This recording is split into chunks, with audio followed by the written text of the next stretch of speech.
ሌሊቱ ይነጋል።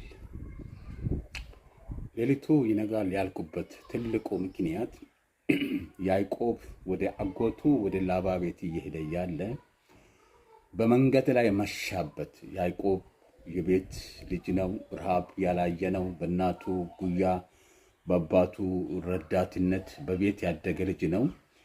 ነገር ግን ያዕቆብ ከወንድሙ ከኤሳው ጋር በደረሰው አለመግባባት ቤቱን ለቆ ሊገለው ስለፈለገ ቤቱን ለቆ ወደ አጎቱ ወደ ላባ ቤት እየሄደ ነው። መንገድ ላይ መሻበት። መንገድ ላይ መሽቶ እያለ ያለ አማራጩ መተኛት ስለሆነ ድንጋይ ተንተርስሶ በምድረ በዳ ላይ ተኛ። እግዚአብሔር በተኛበት በዛ ሌሊት ላይ ለዳዊት፣ ለይስሐቅ፣ ለያዕቆብ አንድ ነገር ተናገረ። ነገሮች ሁሉ ጨለማሞታል።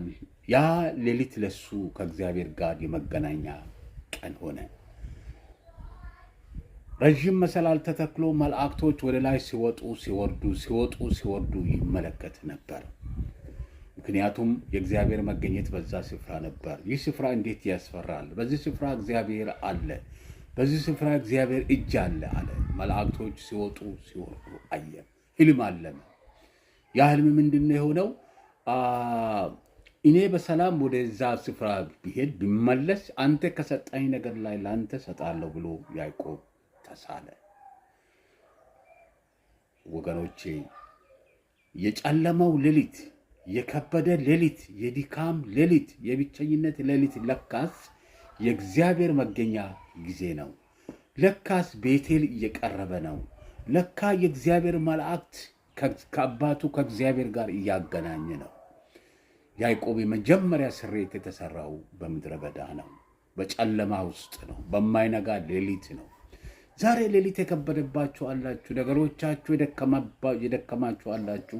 ከሁኔታዎች ሻሽታችሁ እንደ ይስሐቅ ወደ ላባ ቤት ለመሄድ ስትሮጡ የነበረ ጊዜ ሊኖር ይሁን? የአስቸጋሪ ጊዜ ነበር። ያዕቆብ ያልተለመደ ነገር አደረገ። ወደ ላባ ቤት በደረሰ ጊዜ ስቅስቅ ብሎ አለቀሰ። ያን ሌሊት አስቦ፣ ያን መከራውን አስቦ እግዚአብሔር የተናገረው ነገር በላባ ቤት ሆነ።